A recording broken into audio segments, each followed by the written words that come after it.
Sabihin mo sa iba na huwag palalapitan na media. Hanggat hindi ko sinasabi. Yes, sir. At dalhin mo to sa pamilya ni Miguel. Paalam mo sa kanila ang nangyari.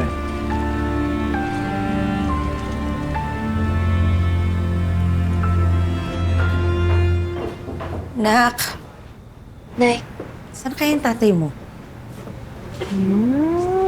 ano po, gusto niyo tawagan po natin siya ulit? Huwag na. Baka sabihin naman niya, napaka-clingy natin, di ba? Pero tawagan mo na. Sige na, isa na lang. Namimiss ni Nana. Oo, isa na nga lang eh. Para alam natin kung nasa na siya banda.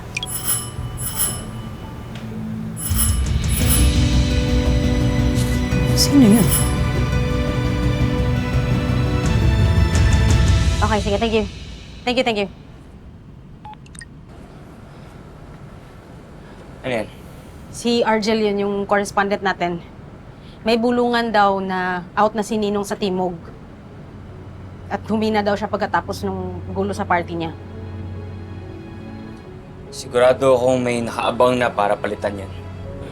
Tama. May pumapasok na raw na bagong supplier doon. Sino daw si Verdugo? Wala pa siyang maibigay na pangalan eh. Pinapunta po ako ni Happy dito para ibigay po ito sa inyo.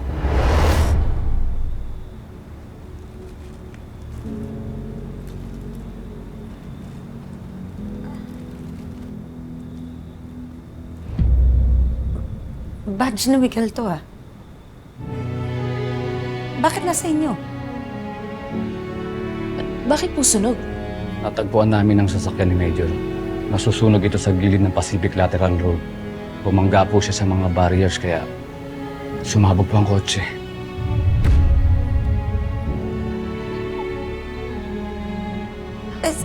Si Miguel. Nasaan si Miguel? Cruz! Nasaan si Miguel? Nalulungkot ko pong sabihin, mukhang napasama po si Major sa pagsabog.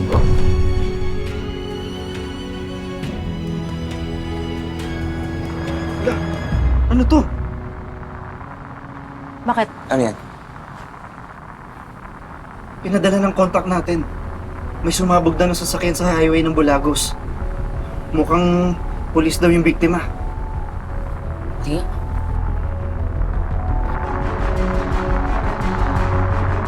Puntahan natin. Hindi totoo yun. Hindi pwedeng maging totoo yun. Kakaalis lang ang asawa ko.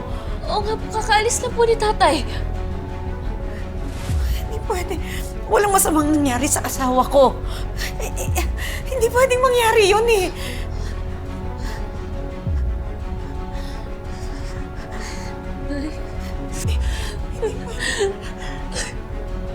Hindi pwedeng mangyari. Hindi. Kakaalis lang ni tatay ah.